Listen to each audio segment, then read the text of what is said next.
لله رب العالمين والصلاة والسلام على سيد الأنبياء والمرسلين وعلى آله وصحبه أجمعين أما بعد.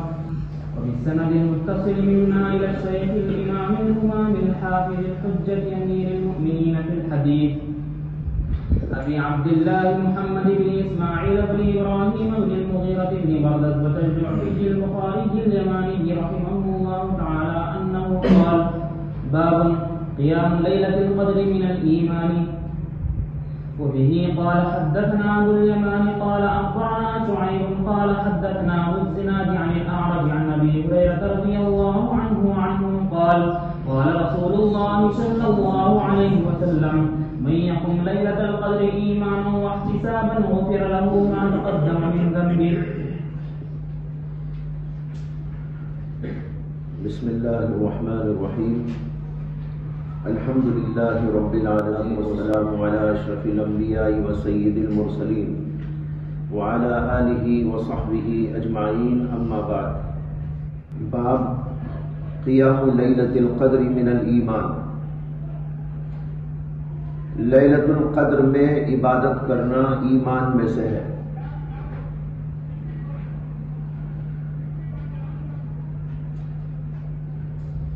امام بخاری رحمۃ اللہ علیہ نے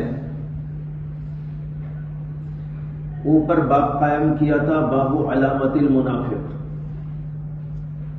اس سے پہلے کا باب تھا ظلم دون ظلم، اور اس سے پہلے کا باب تھا کفر دون کفر.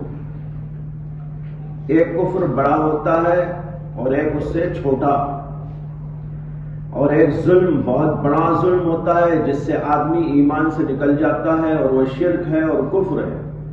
اور ایک اس سے چھوٹے درجے کا ظلم ہوتا ہے جیسے کہ مختلف قسم کے گناہ ہوتے ہیں. اور پھر علامت منافق کا ذکر ہوا، یہ بتانے کے لیے کہ ایمان پر بہت اثر انداز ہونے والی چیزوں میں سے ایک چیز نفاق بھی ہے، جس سے ایمان خطرے میں پڑ جاتا ہے. اس کے بعد باب قائم کر رہے ہیں اب قیام لیلۃ القدر من الایمان. ایمان میں سے یہ بھی ہے کہ لیلۃ القدر میں قیام کریں، لیلۃ القدر میں عبادت کریں. یہاں پر بڑا سوال پیدا ہوتا ہے کہ اوپر کے ابواب تو ہیں علامت منافق، کفر دون کفر، ظلم دون ظلم. اب یہاں پر قیام لیلۃ القدر کا بیان آ گیا اچانک.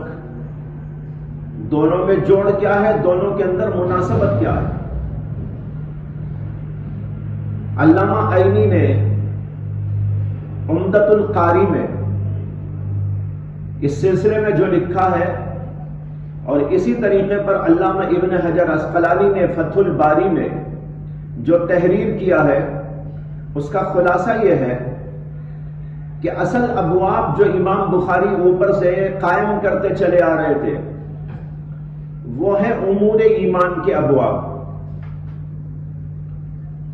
چنانچہ اوپر اجمالی باب آیا تھا باب امور الایمان، امور ایمان کا بیان. پھر اس کے بعد اس کی تفصیل میں چلے گئے اور مختلف ابواب قائم کیے، جیسے کہ اطعام الطعام من الایمان، السلام من الایمان، اس طرح کے مختلف ابواب. پھر اس کے بعد انہوں نے یہ کیا کہ کفر کے درجات کا بیان کیا، پھر ظلم کے درجات کا بیان کیا، پھر نفاق کے درجات کا بیان کیا.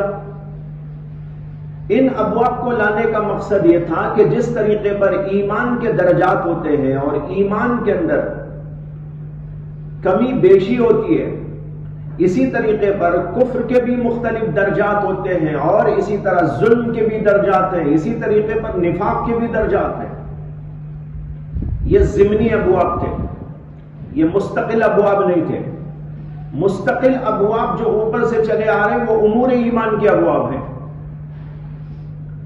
درمیان کے اندر یہ ابواب آ گئے ایک مناسبت سے ضمنی طور پر. جب ضمنی مسائل سے بحث گزر گئی اور ختم ہو گئی تو اب اصل باتوں پر آ گئے. یہ رجوع الى الی الابواب الاصلیہ ہے، یعنی اصل ابواب جو چل رہے تھے اس کی طرف رجوع کر رہے ہیں۔ جیسے ایک مقرر بیان کرتے کرتے ضمنی طور پر کچھ باتیں بیان کرنے لگتا ہے اور پھر کہتا ہے کہ بھئی میں وہ بات بیان کر رہا تھا، چلو اس کی طرف چلیں گے، میں اب اس طرف رجوع کرتا ہوں۔ اب امام بخاری بھی رجوع کر رہے ہیں اور جہاں سے چلے تھے ادھر چلے جا رہے ہیں، اور وہ ابواب ہیں امور ایمان کے ابواب۔ امور ایمان میں سے ایک چیز ہے قیام لیلۃ القدر من الایمان، آگے پھر آ رہا ہے الجہاد من الایمان، اور پھر اس کے بعد بھی آئے گا تطوع قیام رمضان من الایمان، پھر آگے باب ہے صوم رمضان احتسابا من الایمان، یہ امور ایمان ہے۔ تو اوپر باب امور ایمان کے چل رہے تھے، درمیان کے اندر ایک مناسبت سے کفر اور نفاق اور اسی طرح ظلم کے ابواب آ گئے، لیکن اب پھر رجوع کر کے اصلی ابواب کی طرف آ رہے ہیں، امور ایمان کی طرف، اور کہتے ہیں قیام لیلۃ القدر من الایمان۔ یہ ہے مناسبت۔ یہ مناسبت نہ سمجھیں گے تو اشکال ہوگا امام بخاری پر کہ امام بخاری نے یہ کیا کیا، کبھی ادھر کی بول رہے ہیں کبھی ادھر کی بول رہے ہیں۔ نہیں، امام بخاری رحمت اللہ علیہ نے جو کہا وہ انہوں نے اپنی ترتیب کے مطابق اور اپنی مناسبت کے اعتبار سے صحیح کیا۔ اب اس کے بعد دوسری بحث یہاں پر یہ ہے کہ امام بخاری کا مقصد کیا ہے اس باب کو قائم کرنے سے۔ یہ تو مناسبت بیان کیا میں نے۔ مقصد باب یہ ہے جو امور ایمان کے تحت مختلف ابواب میں آپ کے سامنے ذکر کر دیا گیا، کیا یہ بتانا چاہتے ہیں کہ یہ سب کے سب اعمال ایمان کے اندر داخل ہیں۔ داخل ہونے کے دو مطلب ہیں، جیسے کہ پہلے بھی سمجھا چکا ہوں۔ یہ قیام کے اندر داخل ہونا یعنی اصل کے اندر داخل ہونا، اور ایک قیام میں نہیں تکمیل میں داخل ہونا۔ ایک صورت کے اندر یہ جزء تقویمی ہوگا اور ایک صورت کے اندر یہ جزء تکمیلی ہوگا۔ امام بخاری رحمت اللہ علیہ جب کہہ رہے ہیں قیام لیلۃ القدر من الایمان، لیلۃ القدر میں قیام کرنا یعنی عبادت کرنا، رات بھر جاگ کر اللہ کے سامنے کھڑا ہونا، یہ ہے کھڑا ہونا، اللہ کے سامنے کھڑا ہونا جس کا مقصد ہے عبادت۔ اس لیے قیام کا ترجمہ میں نے عبادت کر دیا۔ تو لیلۃ القدر کی عبادت یہ ایمان میں سے ہے، یعنی ایمان کے اجزاء میں سے ایک جز ہے۔ اب یہ جز کون سا جز ہے؟ تحقیق اوپر ہو چکی ہے کہ تمام اہل سنت والجماعت کے نزدیک، جن میں امام بخاری بھی ہیں، امام اعظم ابو حنیفہ بھی ہیں، اور تمام محدثین و فقہاء ہیں، ان سب کا مسلک یہ ہے کہ یہ جزء تکمیلی و جزء تحسینی ہے، جزء تقویمی نہیں ہے، جزء اصلی نہیں ہے۔ جزء اصلی ہوگا تو اگر کوئی رات کی عبادت نہیں کرے گا تو وہ کافر ہو جائے گا۔ ایک جز نکل گیا، ایمان کا ایک جز ختم ہو گیا۔ ظاہر بات ہے کہ امام بخاری بھی یہ بات نہیں کہتے، انہوں نے اوپر ایک باب قائم کر دیا تھا، انہوں نے کہا تھا المعاصی من امر الجاہلیہ ولا یکفر صاحبها بارتکابها الا بالشرک۔ جو امام ابو حنیفہ کا مسلک ہے اسی مسلک کو امام بخاری کو کہنا پڑا کہ نہیں کرا، وہی بات انہوں نے کہہ دی آخر میں۔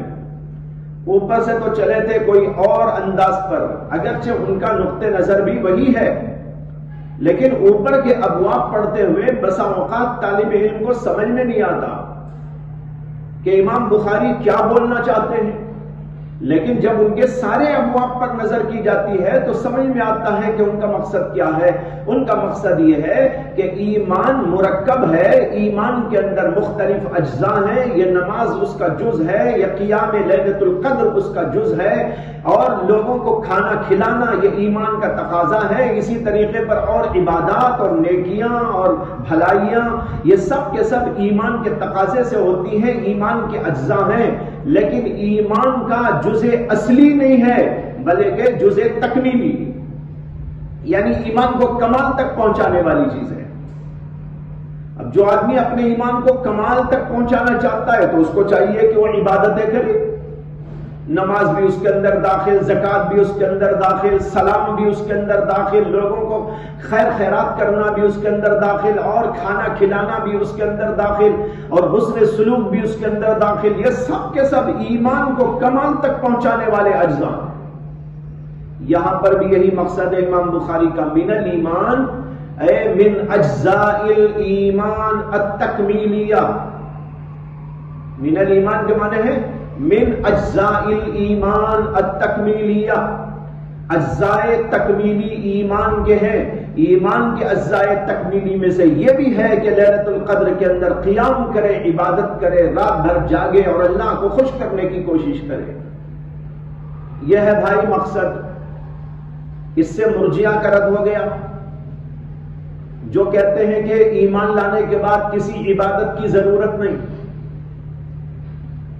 بس جو آدمی ایمان لایا نعوذ باللہ وہ انبیاء کی طرح ہو گیا، ابو بکر صدیق کی طرح ہو گیا، چاہے ایک نماز نہ پڑھی ہو، چاہے ایک عبادت نہ کی ہو۔ یہ لوگ کہتے ہیں کہ بس ایمان قبول کر لینا کافی ہے، اس کے بعد کسی چیز کی کوئی ضرورت نہیں، کسی عبادت کی، کسی نیکی کی، کسی بھلائی کی۔ امام بخاری ان کا رد کرتے چلے آ رہے ہیں کہ کتنے بڑے بے وقوف ہو تم لوگ۔ اللہ کے نبی علیہ السلام تو ان ساری عبادتوں کو کہیں لازم قرار دے رہے ہیں، کہیں مستحب قرار دے رہے ہیں، کہیں ایمان کو کمال تک پہنچانے کے لیے اس کو قرار دے رہے ہیں، اور تم لوگ کہتے ہو کہ کسی چیز کی ضرورت نہیں ہے، بغیر کسی چیز کے ابو بکر صدیق کے درجے تک پہنچ گیا، عمر فاروق کے درجے تک پہنچ گیا، بلکہ انبیاء کے درجے تک پہنچ گیا، بلکہ بعض نے تو یہاں تک کہہ دیا ایمانی جبریل، یہ تک کہہ دیا، یعنی بغیر کچھ کرے وہ جبریل کے مقام تک پہنچ گیا۔ امام بخاری ان باطل فرقوں کا رد کرتے چلے آ رہے ہیں کہ دیکھو یہ غلط ہے تمہارا تصور اور تمہارا نظریہ، اس یہ عبادت کو بھی اللہ کے نبی علیہ السلام کی احادیث سے سمجھ میں آتا ہے کہ انہوں نے اسے ایمان کا ایک جز قرار دیا، جز تکمیلی قرار دیا ہے۔ یہ ہو گیا امام بخاری کا مقصد۔ اس کے بعد حدیث پاک دیکھنا ہے۔ حضرت ابو ہریرہ رضی اللہ عنہ سے امام بخاری روایت کر رہے ہیں، کہتے ہیں قال رسول اللہ صلی اللہ علیہ وسلم من یقم لیلۃ القدر ایمانا واحتسابا غفر له ما تقدم من ذنبه۔ من یقم، جو آدمی قیام کرتا ہے، قام یقوم، اسی سے یہ ہے یقوم مضارع کا صیغہ۔ من یقم لیلۃ القدر، جو آدمی لیلۃ القدر میں کھڑا ہوتا ہے یعنی عبادت کرتا ہے، ایمانا واحتسابا، ایمان کی حالت میں اور احتساب کی حالت میں، اس کی تشریح کروں گا، غفر له ما تقدم من ذنبه، تو اس کے پچھلے تمام گناہ بخش دیے جاتے ہیں۔ غفر له ما تقدم، ما تقدم جو گزر گئے، پہلے گزر چکے ہیں گناہ، وہ سارے گناہ اس کے معاف ہو جاتے ہیں۔ اس کے اندر لیلۃ القدر کی عبادت کا ذکر ہے۔ لیلۃ القدر کو لیلۃ القدر کیوں کہتے ہیں، اس کی 3 وجوہات ہیں۔ ایک وجہ یہ ہے کہ قدر کے معنی عظمت اور بڑائی کے آتے ہیں۔ جیسے ہم لوگ بھی کہتے ہیں کہ بھائی اپنے استاد کی قدر کرو، کیا معنی؟ اس کی عظمت کرو، اس کی بڑائی کو قبول کرو، اس کا احترام کرو۔ لیلۃ القدر بھی بہت بڑی عظمت والی رات ہے، بڑی جلالت والی رات ہے، اور اس لیے اس کے اندر جلالت ہے۔ بعض علماء کہتے ہیں کہ لیلۃ القدر میں اللہ نے قرآن کو نازل کیا محمد عربی صلی اللہ علیہ وسلم پر۔ اللہ کی ذات بڑائی والی، عظمت والی، جلالت والی، قرآن کریم وہ بھی اللہ کا کلام ہے تو وہ بھی عظمت والا ہے. ہمارے نبی علیہ الصلوۃ والسلام وہ بھی بہت بڑے باعظمت. تو اللہ عظمتوں والے، نبی عظمتوں والے، قرآن عظمتوں والا، یہ نازل ہوا اسی رات کے اندر، تو اس رات کو بھی اللہ نے لیلۃ القدر قرار دے دیا. صاحب قدر، صاحب عظمت اللہ، انہوں نے نازل کیا. کسے نازل کیا؟ قرآن کو جو عظمتوں والا. کس پر نازل کیا؟ وہ نبی علیہ الصلوۃ والسلام پر جو عظمتوں والے. اچھا، پھر اس کو لانے والے جو فرشتے ہیں وہ بھی بڑے باعظمت، وہ ہیں جبریل امین علیہ الصلوۃ والسلام. اب اتنے جلالتوں اور بزرگیوں والے اس کے اندر شامل ہیں، تو جس رات کے اندر یہ لیلۃ القدر، جس رات کے اندر یہ نازل ہوا، اس کو بھی لیلۃ القدر قرار دے دیا گیا. ایک وجہ تو یہ ہے. دوسری وجہ، بعض علماء یہ بیان کرتے ہیں کہ قدر کے معنی تقدیر. جیسے ہم لوگ ایمان مفصل میں پڑھتے ہیں، آمنت باللہ وملائکتہ وکتبہ ورسلہ والیوم الآخر والقدر خیرہ وشرہ. قدر کا لفظ آیا ہے. یہ قدر کا لفظ، قدر وہ قدر دونوں طرح پڑھ سکتے ہیں، تقدیر کے معنی کی صورت میں، اور قدر پڑھے یہ زیادہ فصیح ہے. تو قدر کے معنی ایک ہے تقدیر. کہتے ہیں کہ اس رات میں اللہ فرشتوں کو تقدیری فیصلے سنا دیتے ہیں 1 سال تک کے. اس لیلۃ القدر سے آئندہ لیلۃ القدر تک جو کچھ کے ہونا ہے دنیا کے اندر، انسانوں کے ساتھ، جانوروں کے ساتھ، چرندوں پرندوں کے ساتھ، یا عمومی حوادث کے اعتبار سے، ان ساری باتوں کے فیصلے لکھ لکھ کر فرشتوں کے حوالے کر دیے جاتے ہیں، اور اس فرشتے کے حوالے کیے جاتے ہیں جس سے متعلق وہ کام ہوتا ہے.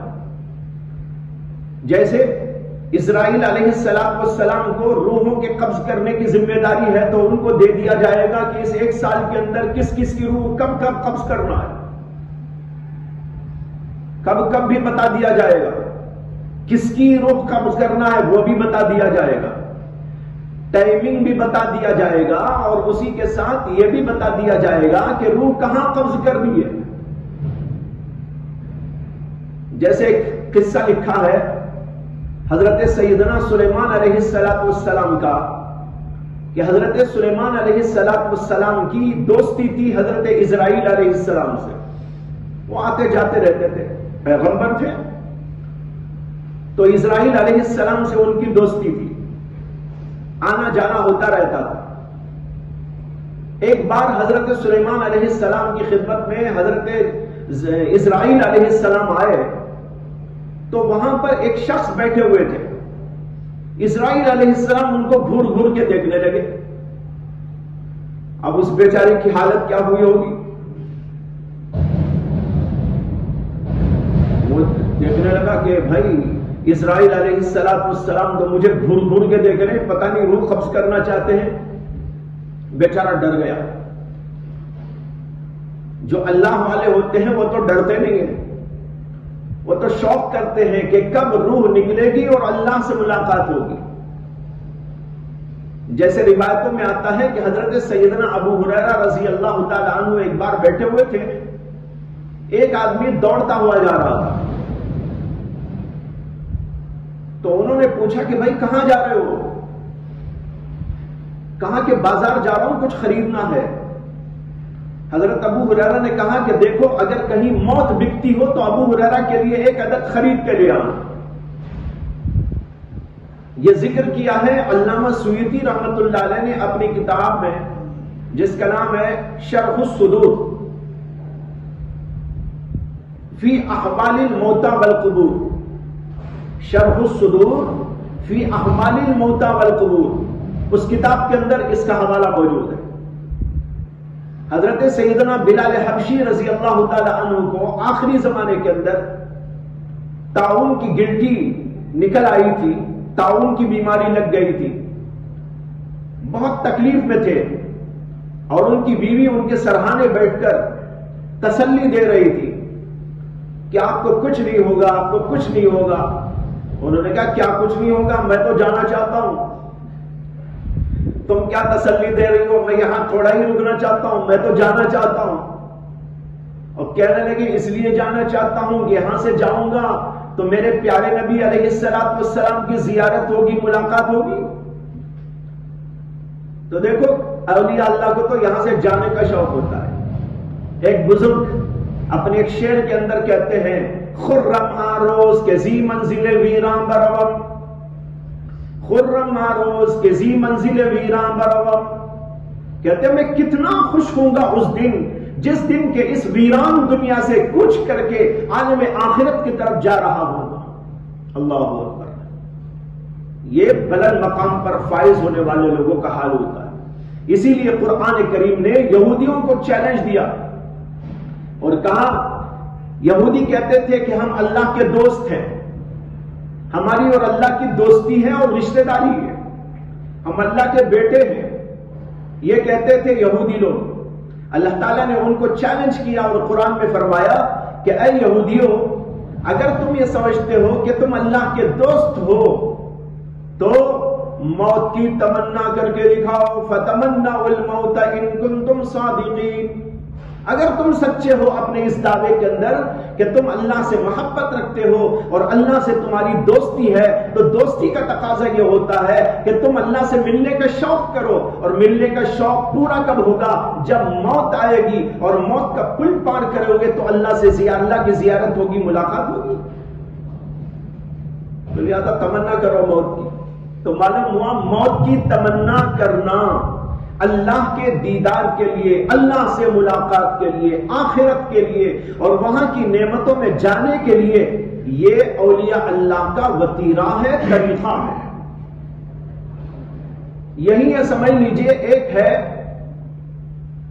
موت کی تمنا برائے ملاقات خدا بندی، اور ایک ہے موت کی تمنا دنیا کے مصائب اور پریشانیوں سے بھاگنے کے لیے۔ ایک آدمی کو کچھ بیماریاں آ گئی یا کوئی حالات بگڑ گئے، پریشانیاں آ گئی، مصائب آ گئے، اس پر وہ تمنا کرنے لگے میں مر جاؤں، میں مر جاؤں، یہ حرام ہے۔ ایک ہے موت کی تمنا مصیبتوں سے فرار اختیار کرنے کے لیے، بیماریوں سے، مصیبتوں سے تنگ ہو کر، پریشان ہو کر، یہ جائز نہیں ہے، بلکہ آدمی کو یہاں تو صبر کرنا چاہیے۔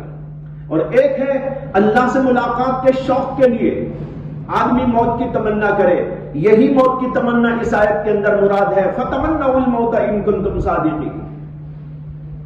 یہ فرق ہے دونوں موت تمناؤں کے اندر۔ تو بہرحال میں یہ کہہ رہا تھا کہ حضرت سلیمان علیہ السلام کے پاس ایک آدمی بیٹھے ہوئے تھے اور اسرائیل علیہ السلام آئے اور ان کو گھور گھور کے دیکھنے لگے۔ وہ بیچارہ ڈر گیا، کچھ دیر کے بعد ان کو جانا تھا تو وہ چلے گئے۔ اس آدمی نے حضرت سلیمان سے کہا کہ حضرت اسرائیل آئے تھے تو مجھے گھور گھور کے دیکھ رہے تھے، مجھے تو ڈر لگ رہا ہے، آپ ایسا کیجئے کہ آپ اپنے معجزے سے اپنی ہواؤں کو بول کر مجھے انڈیا بھیج دیجیے۔ کہاں بھیج دیجئے؟ انڈیا بھیج دیجئے۔ وہ تو رہتے تھے ملک شام میں جہاں پر بیت المقدس ہے، ان کا علاقہ تو بیت المقدس کا علاقہ تھا۔ بیت المقدس کی تعمیر کی تھی حضرت سلیمان علیہ السلام اور ان کے والد حضرت داؤد علیہ السلام نے۔ اس نے کہا کہ آپ مجھے ہندوستان بھیج دیں۔ اس سے کہ اس زمانے میں ہندوستان بالکل کنارہ سمجھا جاتا تھا۔ انہوں نے کہا ٹھیک ہے بھیج دوں گا، کوئی بات نہیں۔ ہواؤں کو حکم دیا اور ہوا نے اپنے دوش پہ بٹھا کے لا کے اسے ہندوستان میں اتار دیا۔ قرآن میں اس کا ذکر موجود ہے کہ حضرت سلیمان علیہ السلام کے لیے ہم نے ہواؤں کو مسخر کر دیا۔ فَسَخَّرْنَا لَهُ الرِّيحَ تَجْرِي بِأَمْرِهِ، قرآن میں اس کا ذکر موجود ہے. حضرت سلیمان علیہ السلام تخت پر بیٹھتے اور پورا لشکر ہوتا اور ہوا کو حکم دیتے تو وہ اس کو اٹھا کر جہاں چاہتے لے جاتے تھے. تو حکم دیا تو ہوا نے لا کے اسے یہاں اتار دیا. یہاں اترا ہی تھا اسرائیل آ گئے. ان کو کیا دیر, یہاں اترا ہی تھا اسرائیل آ گئے اور آئے اور وہ قبض کر لی. خیر اس کے بعد قصہ ختم ہو گیا. پھر کسی موقع پر حضرت سلیمان علیہ السلام کی خدمت میں حضرت اسرائیل پہنچے تو حضرت سلیمان نے کہا کہ ارے بھائی آپ گزشتہ بار آئے تھے تو میرے پاس ایک صاحب بیٹھے ہوئے تھے, آپ ان کو گھور گھور کے کیوں دیکھ رہے تھے؟ تو حضرت اسرائیل نے کہا اس لیے میں گھور گھور کے دیکھ رہا تھا کہ مجھے جو پرچی ملی تھی اس پرچی میں یہ لکھا ہوا تھا کہ اس آدمی کی روح ہندوستان میں قبض کرو.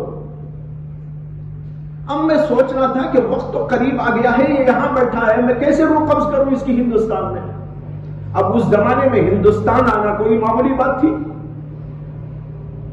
نہ پلین نہ ٹرین, وہاں سائیکل بھی نہیں اس زمانے میں, گھوڑوں ووڑوں کی سواری میں آنا تھا, پتہ نہیں کتنے مہینے لگ جاتے. تو حضرت اسرائیل نے کہا میں سوچ رہا تھا کہ مجھے تو یہ لکھ کے دیا گیا ہے کہ اس کی 1-2 دن میں ابھی وقت آ رہا ہے, اس کے اندر اس کی روح قبض کرنا ہے اور انڈیا میں قبض کرنا ہے. میں سوچ رہا تھا کہ یہ آدمی تو یہاں ہے, میں کیسے قبض کروں, لیکن بہرحال آپ کی وجہ سے وہ وہاں پہنچ گیا اور میں نے اس کی روح قبض کر دی. یہ واقعہ تاریخ کے اندر لکھا ہوا موجود ہے. بتانا یہ چاہتا ہوں کہ اللہ کی طرف سے فیصلے ہوتے ہیں اور فیصلے سنا دیے جاتے ہیں ان کو جن کے ذمے وہ ذمہ داریاں ہوتی ہیں. اسرائیل علیہ السلام کو روح کے قبض کرنے کی باتیں بتا دی جاتی ہیں, کس کی اور کب اور کہاں, اور اسی طریقے پر کس حالت کے اندر اس کی روح قبض ہوگی, سب کچھ اس کو ان کو بتا دیا جاتا ہے.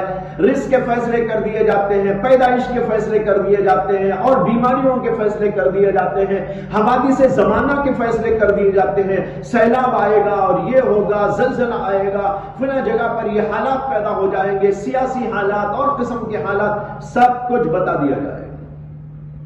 تو بعض علماء کہتے ہیں کہ لیلۃ القدر میں چونکہ فیصلے کیے جاتے ہیں یا فیصلے سنائے جاتے ہیں, اس لیے اس رات کا نام ہے لیلۃ القدر.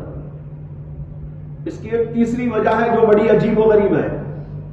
لیلۃ القدر کو لیلۃ القدر کیوں کہتے ہیں؟ اس لیے کہتے ہیں کہ قدر کے ایک معنی آتے ہیں تنگی, تنگی تنگی. قرآن کریم کے اندر یہ لفظ اسی معنی میں استعمال کیا گیا ہے. اللہ تعالیٰ کہتے ہیں یبسط الرزق لمن یشاء ویقدر. یبسط کے مقابلے میں ہے یبسط الرزق لمن یشاء ویقدر. اللہ جس کا رزق چاہتے ہیں کشادہ کر دیتے ہیں اور جس کا رزق چاہتے ہیں تنگ کر دیتے ہیں. یہ اللہ کی مرضی ہے, اللہ کی حکمت ہے. کسی کا رزق دیکھو بہت زیادہ ہے, کسی کا رزق دیکھو تنگ ہے. یہ اللہ کی حکمت پر مبنی ہے اور اللہ نے اس کا ذکر قرآن میں کیا. یہاں پر یقدرو کے معنی کیا ہے؟ تنگی, تنگ کر دیتے. یہی معنی یہاں پر بھی ہے لیلۃ القدر, تنگی کی رات.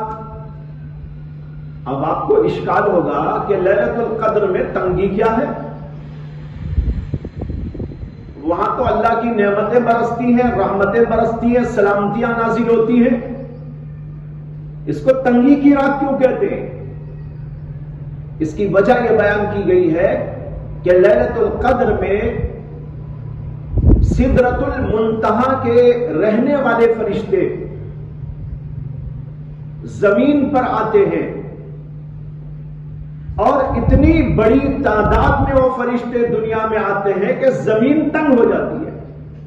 اس لیے اس کا نام ہے لیلۃ القدر. دیکھیے قرآن کریم کے اندر اس کا ذکر موجود ہے کہ فرشتے اس رات میں نازل ہوتے ہیں. لیلۃ القدر خیر من الف شہر تنزل الملائکۃ والروح فیہا باذن ربہم من کل امر. یہاں امر کی تفصیل میں علماء نے لکھا ہے کہ فیصلے مراد ہیں جو ابھی آپ کو سنایا, اور فرشتے نازل ہونے کا بھی ذکر ہے تنزل الملائکۃ والروح، روح بھی نازل ہوتی ہے. روح کے معنی پھر جو ہے حضرت جبریل امین علیہ السلام. روح کے معنی وہ روحیں نہیں جو دنیا سے چلی گئی وہ روحیں آ جاتی ہیں. جیسے بعض لوگ یہ سمجھتے ہیں کہ شب برات میں لیلۃ القدر میں روحیں آ جاتی ہیں گھروں میں، جس گھر کے مردے گئے ہوئے ہیں ان کی روحیں واپس آ جاتی ہیں. ایک لطیفہ سنا دوں آپ کو. ایک مولانا بتا رہے تھے کہ شب برات میں ان کی ایک جگہ دعوت ہوئی تو تشریف لے گئے. تو وہاں گئے تو جو ہے ایک کمرہ پہلے تھا، اس کے بعد اور ایک کمرہ تھا. پہلے کمرے میں وہ گھستے ہوئے بعض لوگ کرتے نا، علماء وغیرہ کو بلاتے ہیں، مشائخ کو بلاتے ہیں تو آگے نہیں جاتے، پیچھے رہتے ہیں اور پیچھے سے کہتے ہیں حضرت چلیے چلیے. اب وہ بیچارہ کہاں جائے گا؟ اب گھر میں جانا ہے تو گھر میں کہاں داخل ہوگا؟ کیا معلوم اس بیچارے کو؟ شیخ المشائخ کو بھی تو نہیں معلوم نا کون سے کمرے میں داخل ہونا، کون سے کمرے میں داخل نہیں ہونا. اس لیے میزبان کو چاہیے، یہ بھی ادب سیکھنا چاہیے. میزبان کو چاہیے کہ وہ آگے رہے. ادب کا اصول پیچھے رہنے کا وہ دوسرے موقع پر ہے. گھر کے اندر لے جانا ہو پہلے میزبان کو چلنا چاہیے، گھر والے کو چلنا چاہیے. وہ بتائے حضرت یہاں پر تشریف لائیے، اس کمرے میں تشریف رکھیے. ورنہ تو ان کو چھوڑ کر کہیے چلیے چلیے تو وہ کہاں جائیں گے؟ خیر وہ کہتے ہیں کہ میزبان پیچھے سے کہنے لگے چلیے تو میں اندر چلا، ایک کمرے میں گھسنے لگا، دیکھا کہ وہاں دسترخوان بچھا ہوا ہے. انہوں نے کہا نہیں حضرت یہاں نہیں، آگے کے کمرے میں چلیے. کہتے ہیں کہ میں جب اس کمرے میں گھسا دسترخوان دیکھا تو دسترخوان کے اوپر بہت ساری چیزوں کے ساتھ میں سگریٹ کی پیکٹ بھی رکھی ہوئی تھی. سگریٹ کی پیکٹ بھی. وہ کہتے ہیں یہاں نہیں آگے بڑھیے. تو خیر دوسرے کمرے میں گئے، وہاں جو ہے بیٹھے اور پھر کھانا وانا کھایا ہو گیا. تو انہوں نے کہا کہ ایک دسترخوان کو آپ نے یہاں بچھایا، وہ کیا ہوگی ہے؟ وہ دسترخوان کس کے لیے ہے؟ کہنے لگے نہیں آج شب برات ہے، ہمارے ابا کی روح یہاں آئے گی اس لیے ان کے لیے دسترخوان. یہ عقیدہ باطل عقیدہ ہے، فاسد عقیدہ ہے. اور اس کے فساد میں اور مزید یہ دیکھیے کہ کھانے بھی پکا کے رکھے ہیں.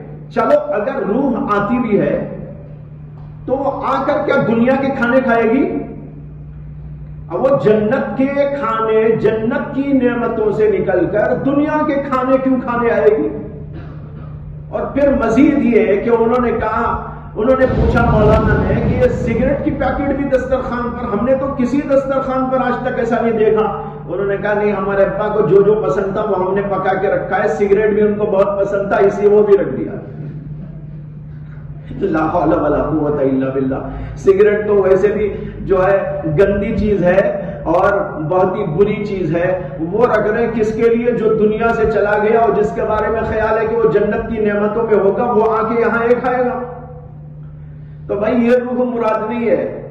اللہ کہتے ہیں تنزل الملائکۃ والروح، اللہ تبارک و تعالیٰ کے فرشتے نازل ہوتے ہیں اور روح یعنی ان کے سردار جو ہیں حضرت جبریل امین علیہ السلام. جبریل امین کا لقب ہے روح.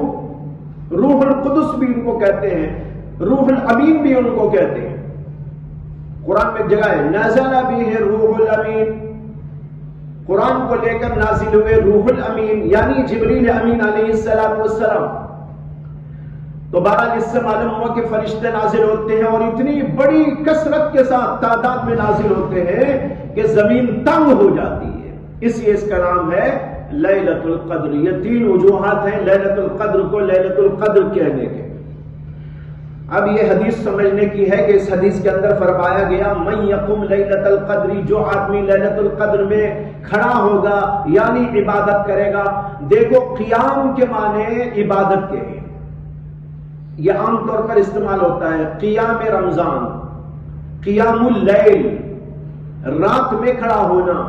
قیام اللیل کہتے ہیں تہجد کی نماز، قیام رمضان کہتے ہیں تراویح کی نماز.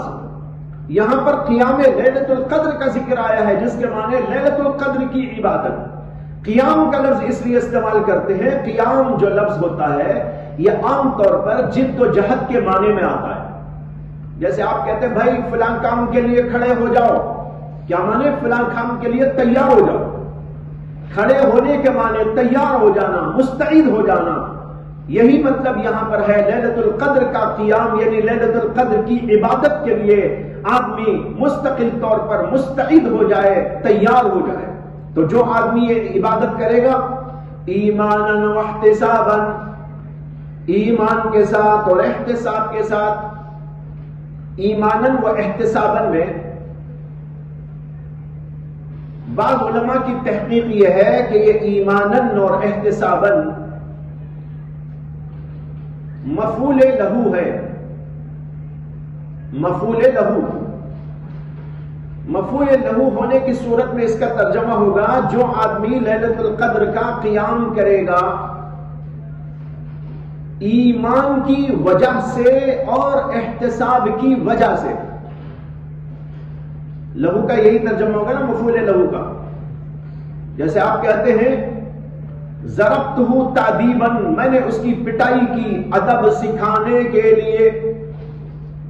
اسی طرح یہاں پر ہے ایمانا واحتسابا، ایمان کی وجہ سے، اور احتسابا، احتساب یعنی امید ثواب کی وجہ سے. لیکن علامہ عینی کی رائے یہ ہے کہ اس کو مفعول لہو قرار دینا درست نہیں، بلکہ یہ ہے حال. اس لیے اس کا حال کا ترجمہ کرنا چاہیے. ایمان کی حالت میں اور احتساب کی حالت میں جو آدمی لیلۃ القدر کا قیام کرے گا. عام طور پر علماء نے یہ لکھا ہے کہ ایمان اور احتساب کے معنی وہی ہیں جو عام طور پر سمجھے جاتے ہیں، یعنی ایمان کی حالت میں یہ عبادت کرے. اس لیے کہ غیر مسلم اگر کوئی آدمی عبادت کرے گا لیلۃ القدر میں تو اسے تو کچھ نہیں ملنے کا. اس لیے کہ ایمان ضروری ہے عبادت کے لیے، ایمان ضروری ہے نیکیوں کی قبولیت کے لیے. ایمان نہ ہو آدمی سب کچھ کر ڈالے قبول میں. کل میں نے ذکر کیا تھا آپ کے سامنے کہ بعض کافر لوگ ایسے ہیں ان کے اخلاق بڑے اچھے ہیں. بعض ایسے اخلاق تو مسلمانوں میں بھی بعض جگہ نہیں ملتے. مسلمان بہت ساری جگہ پر غلط قسم کے کام کرتے ہیں، لیکن بعض ایسے کافر لوگ موجود ہیں کہ ان کے اخلاق بڑے عمدہ ہیں اور خدمت خلق کرتے ہیں، نیکیاں کرتے رہتے ہیں. تو ایسا ہوتا ہے، لیکن اللہ کے پاس اس کا کوئی اجر و ثواب نہیں. یہ جو کچھ نیکیاں کرتے ہیں اللہ انہیں دنیا ہی میں دے دیتا ہے اس کا بدلہ. کسی نہ کسی شکل میں دے دے گا، مال کی شکل میں دے دے گا، کوئی منصب کی شکل میں دے دے گا، صحت کی شکل میں دے دے گا، راحتوں کی شکل میں دے دے گا، اور مختلف قسم کی نعمتیں دنیا میں ان کو دے دی جاتی ہیں. آخرت کے اندر ان کا کوئی اجر و ثواب نہیں. اس لیے کہ اللہ نے ان کے بارے میں قرآن میں کہا لا نقیم لهم یوم القیامت وزنا، ان کے اعمال کا قیامت کے دن ہم کچھ بھی وزن نہیں رکھیں گے. ان کا کوئی وزن نہیں، ان کے اعمال وزن سے خالی ہوں گے. اس لیے کہ ایمان اس کے اندر موجود نہیں ہے. ایمان سے اعمال کے اندر قدر، اعمال کے اندر وزن پیدا ہوتا ہے. تو یہاں یہ معنی ہے ایمان کی حالت میں جو آدمی لیلۃ القدر کی عبادت کرے گا اسے یہ ثواب ہے جو آگے بیان کیا گیا.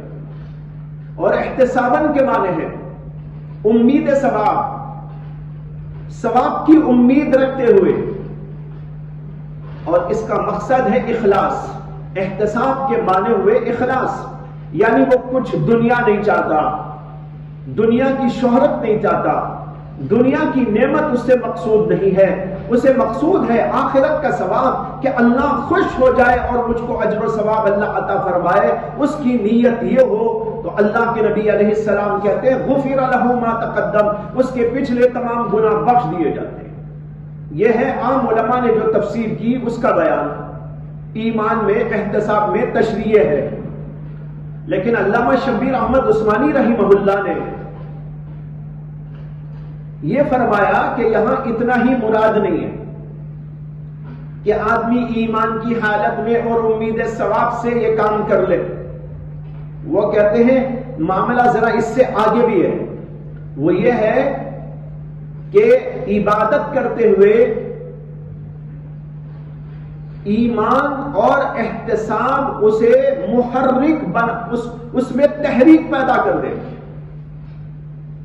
یعنی ایمان کی وجہ سے، ایمان کے جذبات سے لبریز ہو کر اور اللہ سے تعلق اور آخرت کی فکر اور آخرت کے اجر و ثواب کی نیت کے ساتھ استحضار کرتے ہوئے یہ عبادت کرے۔ تو ان کے کہنے کا مقصد یہ ہے کہ آدمی ایماندار تو ہے اور امید ثواب بھی ہے، لیکن عبادت کرتے ہوئے ان چیزوں کا استحضار بھی ہو، استحضار کے ساتھ ساتھ عبادت کرے۔ ایسا نہیں کہ آدمی ایماندار عبادت تو کر رہا ہے لیکن رسمی طور پر عبادت کر رہا ہے، رسمی طور پر نہیں بلکہ عبادت کرتے ہوئے اس کے دل کے اندر ایمانی جذبات متحرک ہونا چاہیے، بیدار ہونا چاہیے، اور احتساب یعنی امید ثواب اس کے دل کے اندر موجزن ہونا چاہیے۔ ان جذبات کے ساتھ میں، اس کے استحضار کے ساتھ میں عبادت کرے، اس کے لیے ثواب بیان کیا گیا، غفر لہ ما تقدم من ذنبہ۔ یہ علامہ شبیر احمد عثمانی کی تحقیق ہے، بات تو صحیح معلوم ہوتی ہے، اس لیے کہ عبادت کرتے ہوئے جو ذوق اور شوق اور اسی طریقے پر عبادت کے حقوق کے ادا کرنے کی جو فکر پیدا ہوتی ہے وہ اسی استحضار سے پیدا ہوتی ہے۔ ایمان کے جذبات سے وہ لبریز ہو، احتسابی جذبات سے وہ لبریز ہو، تب جا کر اس کی عبادت بنتی ہے۔ اس لیے یہ بات اپنی جگہ صحیح معلوم ہوتی ہے جو علامہ شبیر احمد عثمانی کہتے ہیں کہ ان چیزوں کے استحضار کے ساتھ اسے عبادت کرنی چاہیے۔ اس کا ثواب کیا ہے؟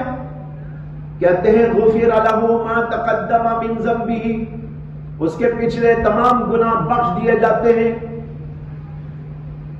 بہت بڑی نعمت ہے اللہ کی طرف سے لیلۃ القدر کے، اس میں عبادت کرنے والے کا ثواب اتنا زیادہ ہے کہ پچھلے تمام گناہ بخش دیے جاتے ہیں۔ اور دوسری بات قرآن کریم کے اندر آئی کہ اسے اتنا ثواب ملے گا، اتنا ثواب ملے گا جیسے 1000 برس 1000 مہینوں تک عبادت کرنے والے کو ثواب ملتا ہے۔ اس لیے فرمایا گیا لیلۃ القدر خیر من الف شہر، کہ لیلۃ القدر 1000 مہینوں سے افضل ہے۔ 1000 مہینوں کو سالوں میں تبدیل کریں تو وہ ہو جاتے ہیں 84 سال اور کچھ مہینے، 84 سال اور کچھ مہینے۔ تو جو آدمی ایک رات کی عبادت کرتا ہے اسے اتنا بڑا ثواب ملتا ہے، اتنا بڑا ثواب ملتا ہے جیسے کہ کسی آدمی نے 80 پر 4 برس عبادت کی ہو۔ 80 پر 4 برس عبادت کون کرتا ہے؟ پہلے تو 80 پر 4 برس ملنا ہی مشکل ہے لوگوں کو۔ امت محمدیہ کی عمریں جو ہیں وہ 60 و 70 کے درمیان ہیں عمومی، کوئی آگے بڑھ جاتے ہیں 70 سے آگے، کوئی 80 سے آگے، کوئی ایسے بھی ہوتے ہیں جو 90 یا 100 برس کے ہو جاتے ہیں، کوئی ایسے کہ اس سے بھی آگے بھی بڑھ جاتے ہیں، اکے دکے۔ ہمارے ایک والدہ کے تایا تھے، میری والدہ کے تایا، ان کی عمر ہوئی 110 سال یا 20 سال، بعض کہتے ہیں 110 سال تھی، بعض کہتے ہیں کہ 120 سال تھی۔ میں نے بھی ان کو دیکھا، بہت بوڑھے تھے۔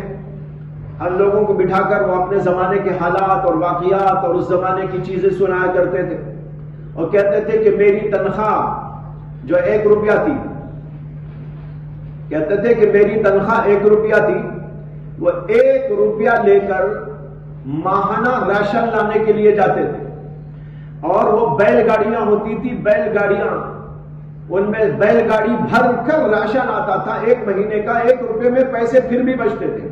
جو کبھی سر کا درد ہو جائے، پیٹ کا درد ہو جائے تو ڈاکٹر کے لیے کام آتے تھے۔ دیکھو 1 روپیہ میں حفظ کر چکا تھا، اس زمانے میں ان کا انتقال ہوا، میں حافظ ہو چکا تھا، ابھی عالمیت کا سلسلہ شاید شروع ہونے جا رہا تھا، اس وقت میں ان کا انتقال ہوا۔ اتنے مضبوط تھے، اتنے مضبوط کہ انتقال سے 1 دن پہلے بھی بازار جا کر سامان خرید کے لے آئے،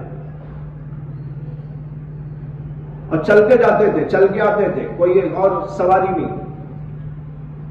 اس زمانے کی یہ قوتیں تھیں، یہ طاقتیں تھیں، غذاؤں کے اندر اصلیت موجود تھی۔ اور وہ کہتے تھے کہ جو راشن ہم لاتے تھے اس راشن میں مغزیات ہوتی تھی، بادام، پستے، اصلی گھی اور مختلف قسم کے ایسی چیزیں، وہ سارے کے سارا راشن کے اندر داخل ہوتا تھا، اس کو لے کے آتے تھے۔ اب جا کر دیکھیے کیا ملتا ہے آپ کو، ہر چیز اندر سے خالی، اوپر رونق نظر آئے گی، اس لیے کہ رنگ برنگی چیزیں ڈال ڈال کر چیزوں کو اگایا جا رہا ہے، اوپر سے دیکھے تو بڑی خوشنما ہے، اندر سے کچھ اصلیت موجود نہیں ہے۔ مجھے اس پر ایک بات یاد آ گئی، ایک دفعہ حضرت مولانا شاہ وسیع اللہ صاحب رحمۃ اللہ علیہ کی خدمت میں ایک صاحب نے ایک اپنے دوست کو لا کر ان سے ملانا چاہا، تو حضرت کی بڑی تعریفیں کر کے لایا کہ بہت بڑے پہنچے ہوئے بزرگ ہیں، بڑے اللہ والے ہیں، اور ایسے ہیں اور ایسے ہیں۔ خیر وہ اپنے دوست کو جب لے کر آیا تو اس وقت میں حضرت بیٹھ کر بادام کھا رہے تھے، بادام اور پستہ کھا رہے تھے۔ اتنے میں لوگ آئے، ملاقات ہو گئی، کچھ بات چیت ہوئی، اس کے بعد میں چلے گئے۔ وہ آدمی باہر جا کر کہنے لگا، ارے تم کیا بڑے بزرگ بول کے ان کو لے کے آئے؟ کہاں ہیں بزرگ؟ یہ تو بادام کھا رہے۔ یہ کہنے لگے یہ تو بادام کھا رہے، بادام کھانے والے کیا بزرگ؟ ارے بھائی اللہ والے وہ ہوتے ہیں جو جنگل کے پتے کھایا کرتے، یہ کیا بزرگ ہے؟ اصل میں جب دین کی فہم نہیں پیدا ہوتی، عجیب عجیب ٹھوکریں کھاتا ہے انسان، اور اسی بنیاد پر وہ اللہ والوں سے بھی دور ہو جاتا ہے۔ اب دیکھو کیسی عجیب فہم ہے۔ اگر اس نے سیرت النبی پڑھی ہوتی، صحابہ کے حالات پڑھے ہوتے، اس کو نظر آتا کہ ایک زمانہ فاقہ کا بھی گزرا ہے اللہ کے نبی علیہ السلام پر، اور ایسا فاقہ کہ سارے صحابہ ایک ایک پتھر پیٹ پہ باندھے ہوئے تھے، تو اللہ کے نبی علیہ السلام کے پیٹ کے اوپر 2 پتھر بندھے ہوئے تھے۔ اور یہ بھی دیکھنے والوں نے دیکھا، اور یہ بھی قصہ موجود ہے کہ اللہ کے نبی علیہ السلام کے ہاں یہ بھی ہوتا تھا کہ یہ چیزیں کھائی جاتی تھی۔ دونوں باتیں، اللہ نے وہ دے دیا تو وہ کھاؤ، اللہ نے نہیں دیا تو فقر کرو اور صبر کرو۔ اللہ آزماتا ہے دے کر بھی، اللہ آزماتا ہے نہ دے کر بھی۔ جو آدمی کسی اللہ والے کو پہچانے تو وہ اس طرح پہچانے کہ ان کی صحبت میں گزارے، اس پر مصیبت آئی تو وہ کیا کرتا ہے، اس کے اوپر نعمتیں آئی تو وہ کیا کرتا ہے، اللہ اسے فراوانی سے دے تو تب کیا کرتا ہے، اور اگر اللہ اس کے پاس سے مال کو چھین لیتا تب کیا کرتا ہے۔ ہر صورت کے اندر یہ دیکھے کہ اللہ کے قانون کے مطابق اور محمد عربی صلی اللہ علیہ وسلم کی سیرت کے مطابق اس کی زندگی ہے کہ نہیں۔ اگر مال ہے اللہ کا شکر کرے، اگر اللہ نے نہیں دیا ہے، فقر و فاقہ و تنگی ہے تو صبر کرے۔ صبر کرنے والا بھی اللہ تک پہنچے گا، شکر کرنے والا بھی اللہ تک پہنچے گا۔ کہتے ہیں کہ امام اعمش بڑے بد شکل تھے، ان کی آنکھیں بھی کچھ چھوٹی چھوٹی سی تھی، عجیب و غریب قسم کی تھی، اور اسی لیے ان کو اعمش کہتے تھے۔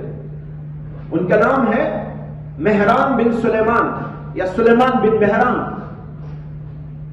نام تو ان کا سلیمان بن مہران مشہور ہو گئے اعمش کے نام سے، آنکھوں کی بیماری کی وجہ سے۔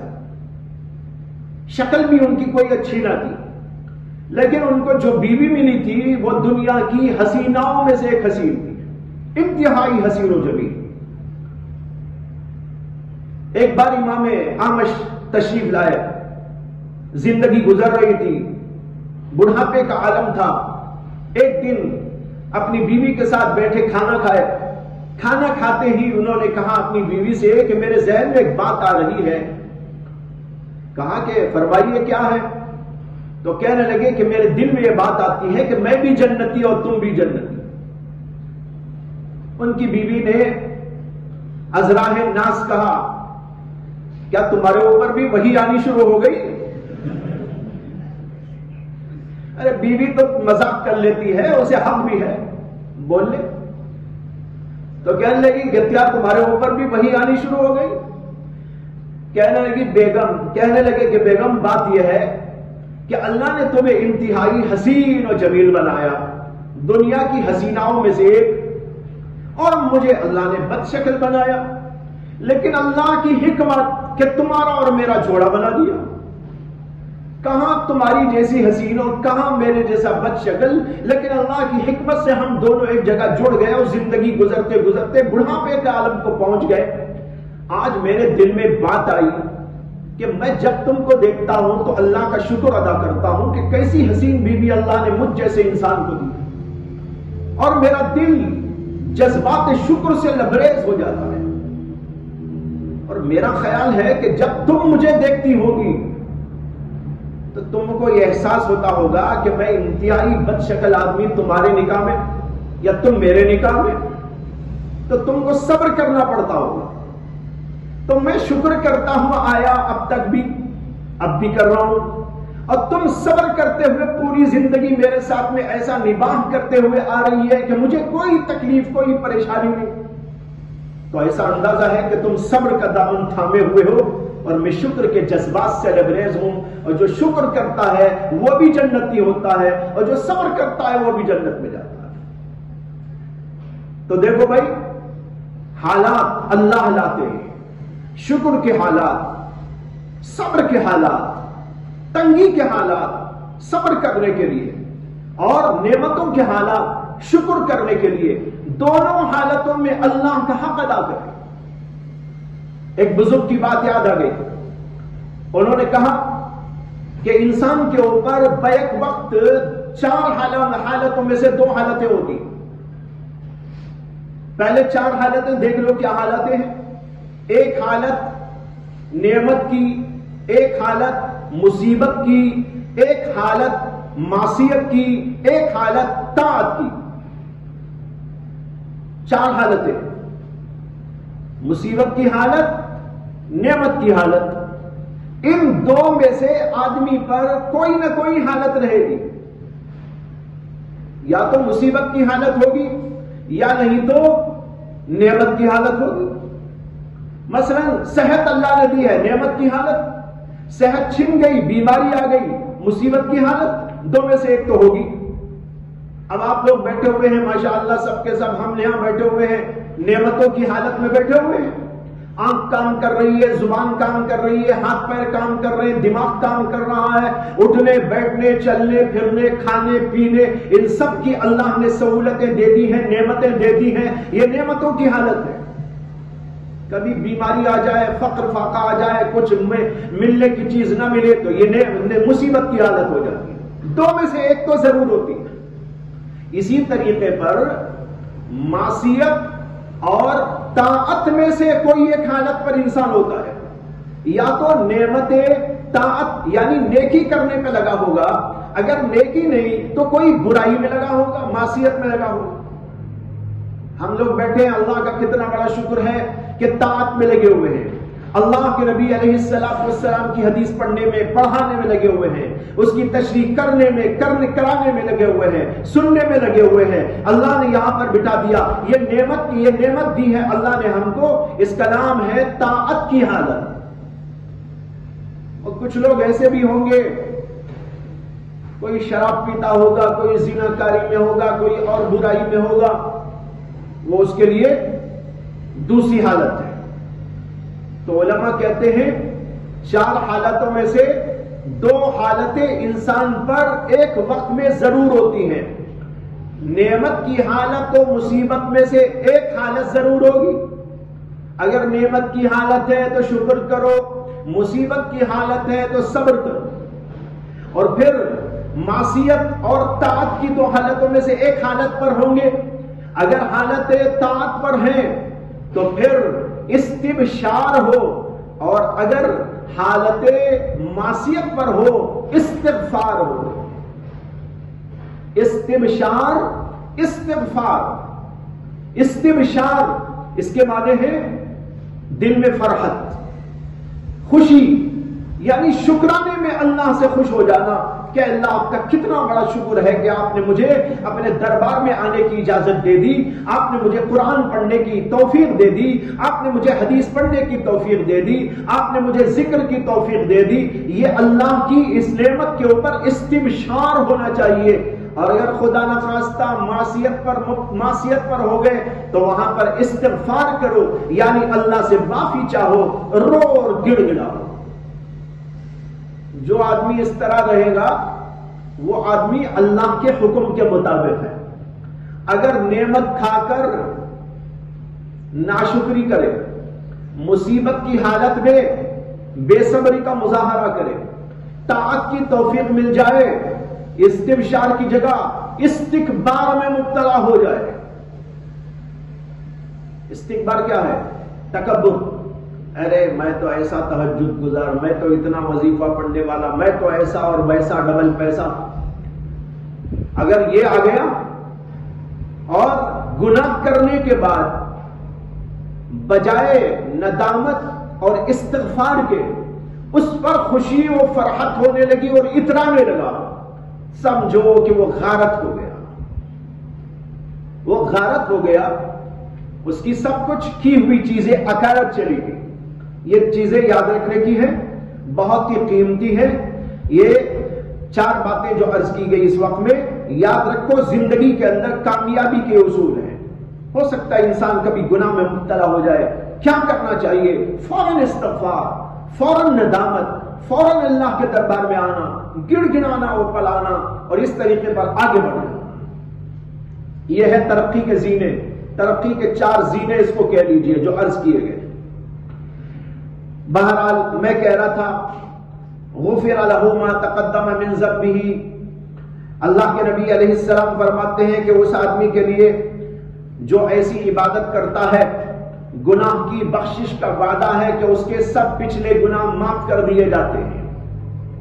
اس میں درمیان میں کچھ بات آ گئی اور جو ہے کچھ اور باتیں بھی نکل آئی ذہن میں، معلوم نہیں کیا بات تھی، وہ درمیان میں آئی تھی غفر لہ ما تقدم میں، یاد ہے کسی کو؟ ہاں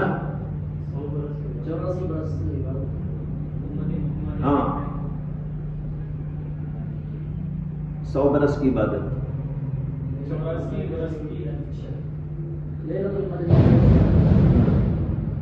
تو لیلۃ القدر میں عبادت کرنے والے کے ثواب کی بات ہو رہی تھی کہ اسے اتنا بڑا ثواب ملے گا۔ کتنے؟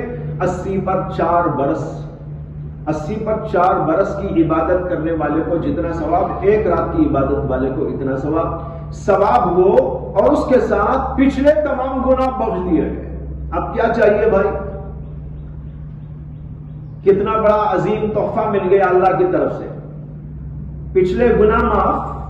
عبادت کتنی؟ 80 پر 4 برس کی۔ اس کی عمر بھی نہیں 80 پر 4 برس۔ ہو سکتا ہے کہ اس کی عمر مثلاً 25 برس کی ہو، ابھی اس نے عبادت کر لی۔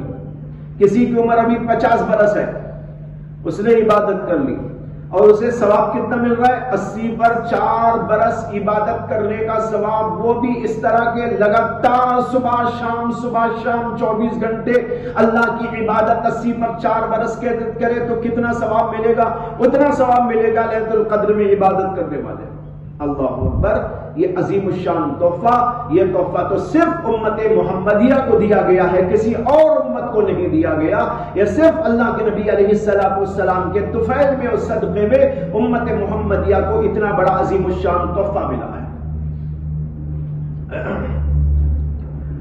یہاں پر علماء کا اتفاق ہے کہ غفر لہ ما تقدم من ذنبہ میں گناہ سے مراد گناہ صغیرہ گناہ مراد ہے، کبیرہ گناہ مراد نہیں۔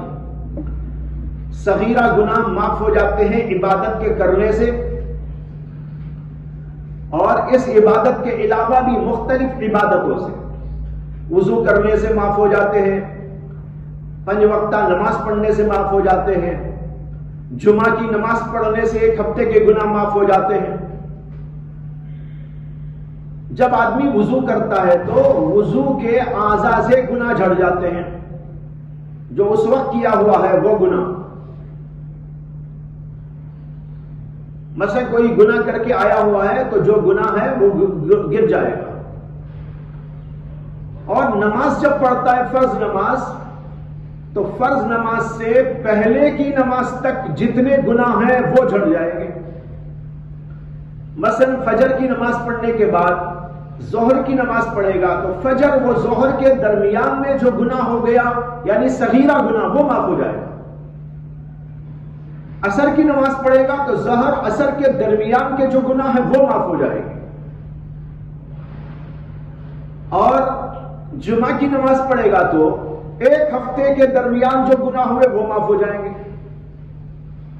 اور یہاں بتایا جا رہا ہے کہ جو آدمی لیلۃ القدر کی عبادت کرے گا تو پچھلی زندگی میں جتنے گناہ کیا تھا سب معاف ہو جائیں گے۔ یہ بڑا عظیم الشان تحفہ ہے، لیکن صغیرہ گناہ معاف ہوں گے۔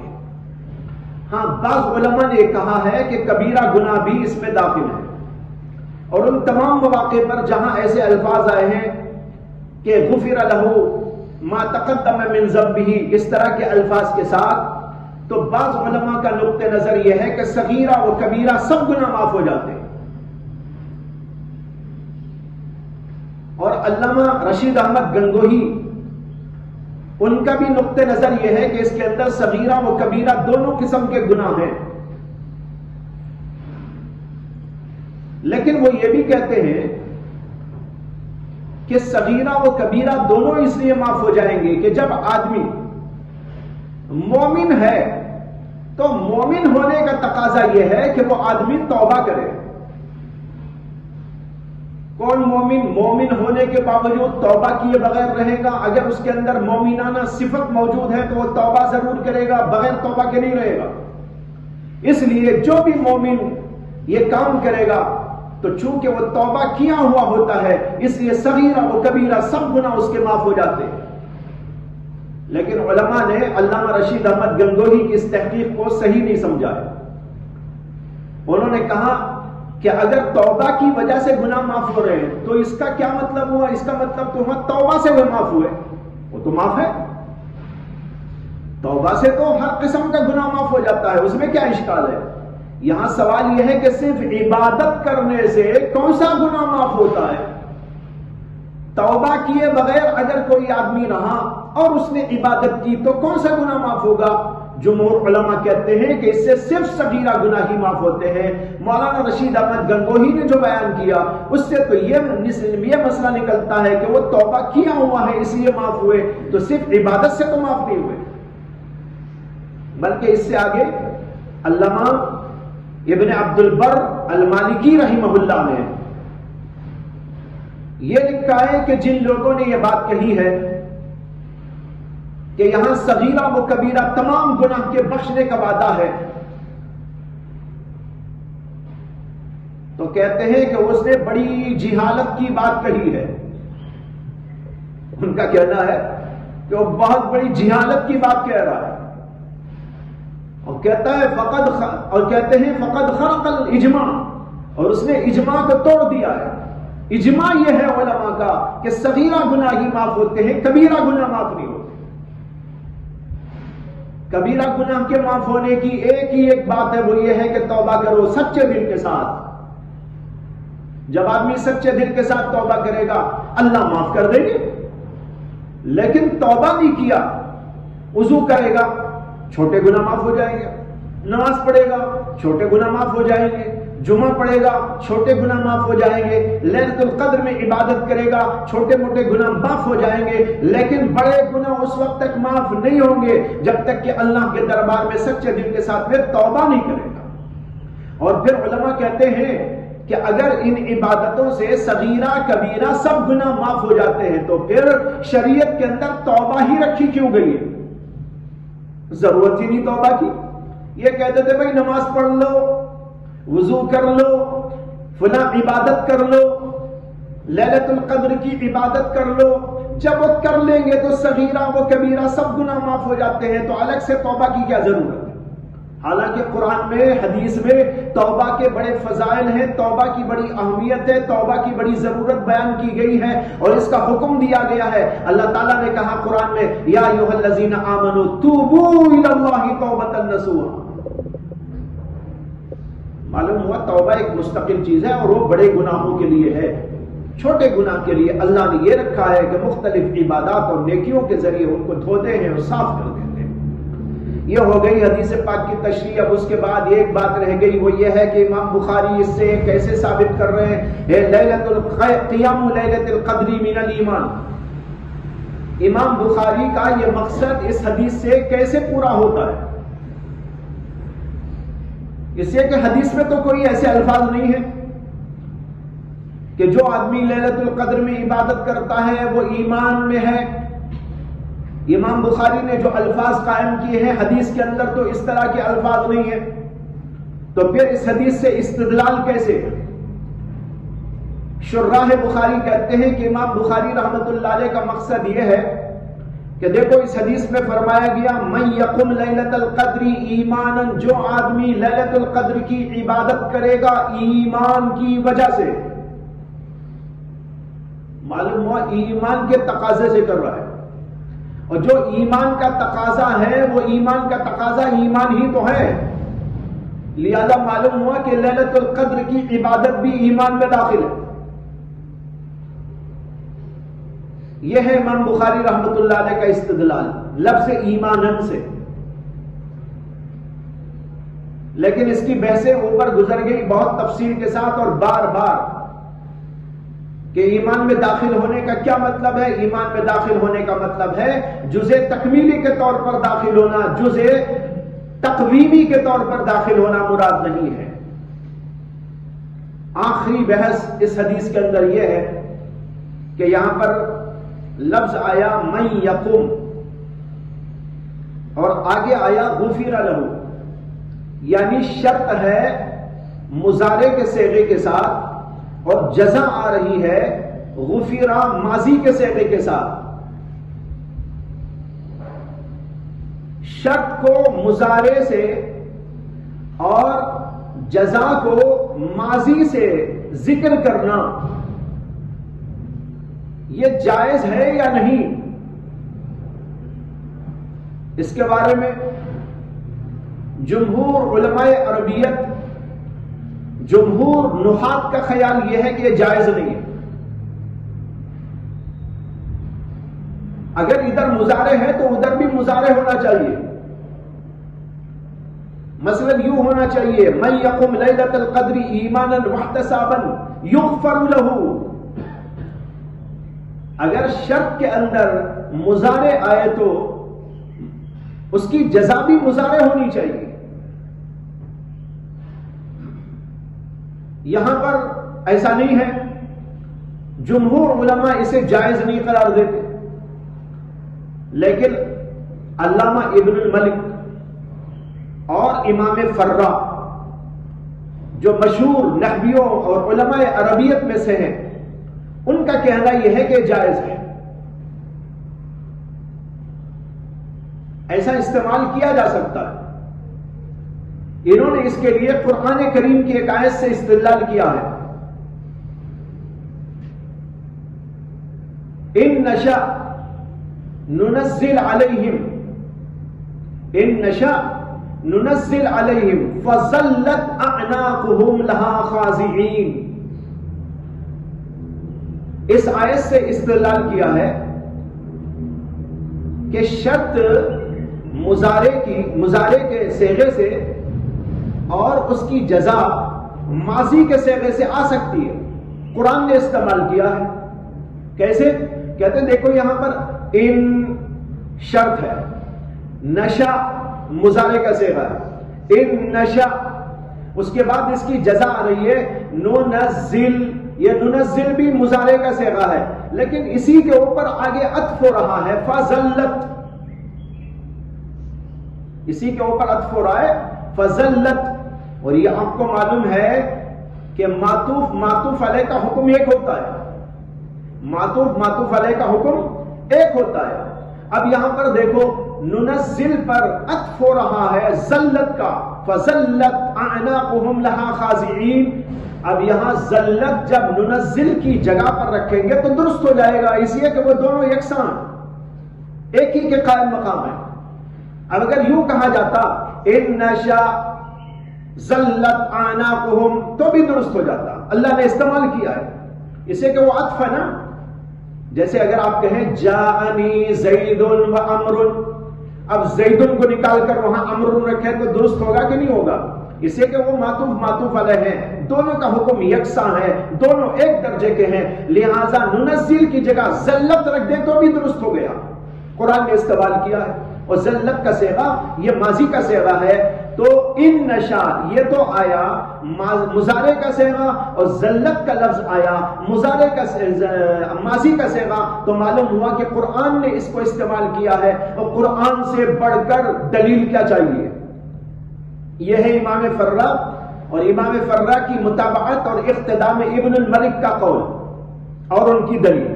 اور ان کی دوسری دلیل یہ حدیث پاک بھی ہے جس کے اندر یہ لفظ استعمال کیا گیا من یقوم کے بعد غفر له ما تقدم. لیکن علامہ ابن حجر عسقلانی رحمت اللہ علیہ کہتے ہیں فتح الباری کے اندر کہ میرا خیال یہ ہے کہ اس حدیث کے اندر روات نے تصرف کیا ہے، اور کہتے ہیں کہ حضرت ابو ہریرہ رضی اللہ تعالی عنہ کی مشہور احادیث کے اندر اس سلسلے میں دونوں جگہ شرط میں جزا میں دونوں جگہ مضارع کا صیغہ استعمال ہوا ہے. یہ علامہ ابن حجر عسقلانی نے فتح الباری میں لکھا، کہتے ہیں کہ مشہور روایات جو حضرت ابو ہریرہ کی اس سلسلے میں آئی ہے اس میں دونوں جگہ مضارع کا صیغہ ہی استعمال ہوا ہے.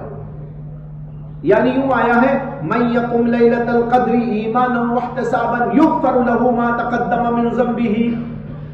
علامہ ابن حجر کہتے ہیں مشہور روایت کی، اور جو یہ روایت امام بخاری نے بیان کی ہے یہ راویوں کے تصرفات میں سے ہے کہ کسی راوی نے غفر له کہہ دیا حالانکہ یغفر له تھا، اور ایسا تصرف ہو جاتا ہے راویوں سے. اس لیے کہ راوی جو روایت کرتے ہیں تو یہ عام طور پر روایت بالمعنی ہوتی ہے، زیادہ تر تو روایت بالمعنی ہوتی ہے، کہیں روایت باللفظ بھی ہوتی ہے. روایت باللفظ کے ساتھ روایت کرنے والے کم لوگ ہوتے ہیں. زیادہ تر محدثین اور زیادہ تر جن لوگوں نے بھی اس سلسلے میں جو ہے روایتیں کی ہیں تو وہ عام طور پر روایت بالمعنی کرتے ہیں. چنانچہ امام ترمذی رحمت اللہ علیہ نے اپنی کتاب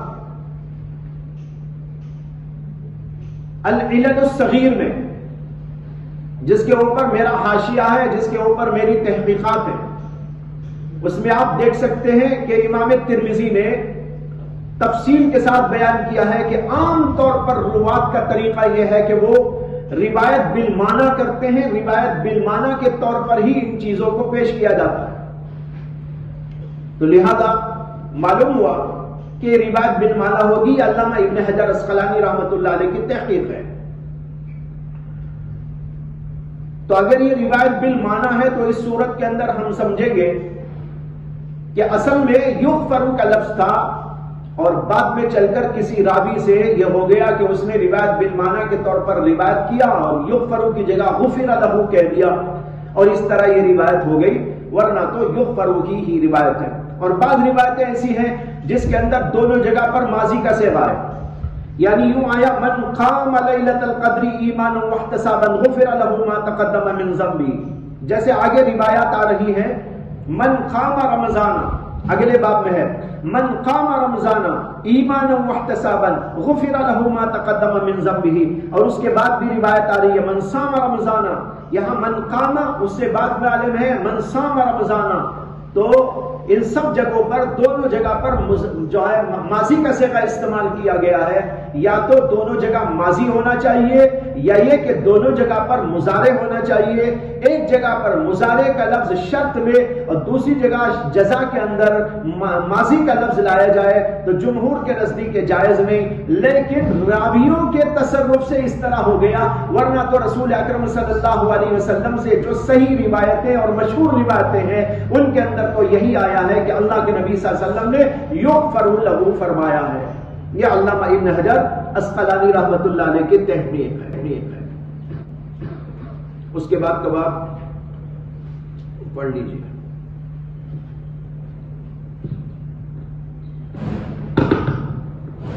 باب الجهاد من الإيمان. وبه قال حدثنا حرمي بن حفص قال حدثنا عبد الواحد قال حدثنا عمارة قال حدثنا أبو زرعة بن عمرو بن جرير رضي الله عنه قال سمعت أبا هريرة رضي الله عنه عن النبي صلى الله عليه وسلم قال إن كتب الله عز وجل لمن خرج في سبيله لا يخرجه إلا إيمان بي أو تصديق برسلي أن أرجعه بما نال من أجر أو غنيمة أو أدخله الجنة ولولا أن أشق على أمتي ما قعدت خلف سرية ولوددت أني أقتل في سبيل الله ثم أحيا ثم أقتل ثم أحيا ثم أقتل.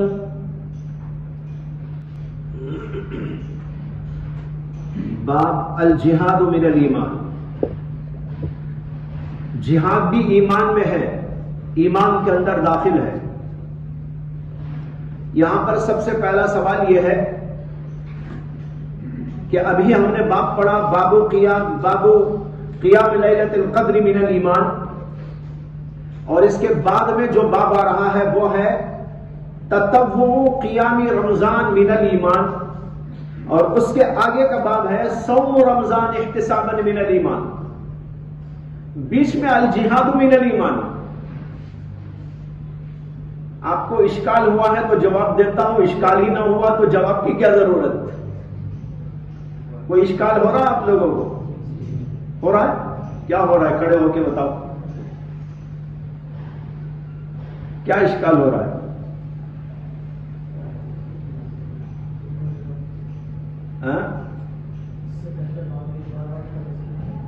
زور سے بولیے، کھڑے ہو کے بولیے.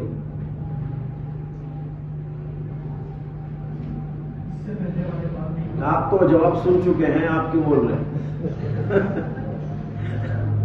آپ تو جواب سن چکے ہوں گے، گزشتہ سال پڑھے ہیں آپ. اس سال کے پڑھنے والے بولیے.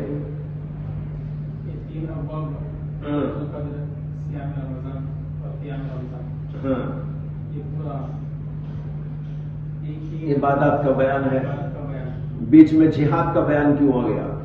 جی واضح ہے، سوال ہونا چاہیے.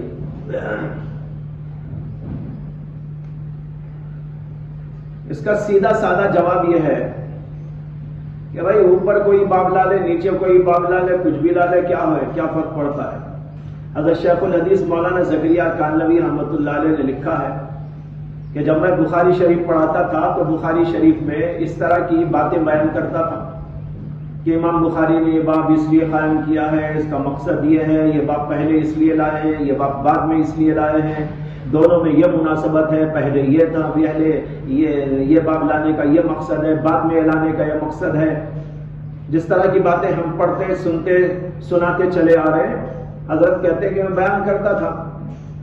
ایک بار میں نے خواب دیکھا مسجد نبوی ہے اور اس کے اندر رسول اللہ صلی اللہ علیہ وسلم تشریف فرما ہے، حضرات صحابہ کرام کا ایک جمع غفیر ہے، اور اسی کے ساتھ بہت سارے بزرگان علماء صلحاء بیٹھے ہوئے ہیں، اور اس میں امام بخاری بھی بیٹھے ہوئے ہیں.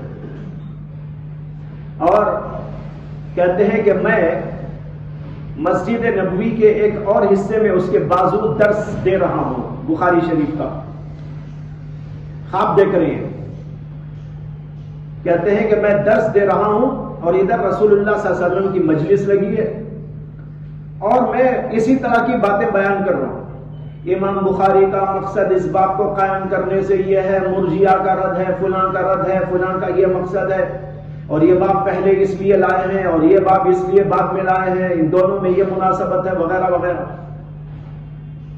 کہتے ہیں کہ میں بیان کر رہا تھا تو اتنے میں امام بخاری رحمت اللہ علیہ اٹھ کے کھڑے ہوئے اور اللہ کے نبی علیہ الصلوۃ والسلام سے عرض کرنے لگے کہ یا رسول اللہ، یہ شخص میرے اوپر جھوٹی بات بیان کر رہا، میں نے تو اس لیے نہیں کہا تھا، میں نے تو اس لیے نہیں کیا تھا، اور یہ آدمی میرے اوپر جھوٹ بول رہا ہے کہ یہ کہتا ہے کہ میں اس لیے بیان کیا، یہ اس لیے قائم کیا، میں نے یہ پہلے اس لیے کیا، یہ بعد میں اس لیے کیا. کہتے ہیں کہ اس کے بعد میں نے اس بات کو بیان کرنے سے بہت محتاط طریقہ اختیار کیا. اسے کہ ہمیں کیا معلوم ہے بھائی کہ امام بخاری نے یہ باب پہلے کیوں باندھا، یہ باب بعد میں کیوں باندھا؟ اب یہ جتنے نقطے ہیں یہ سب شراح کے نقطے ہیں. شارحین آئے اور انہوں نے نقطہ اندازی پیدا کی اور مختلف جگہ مختلف باتیں بیان کرتے رہتے ہیں.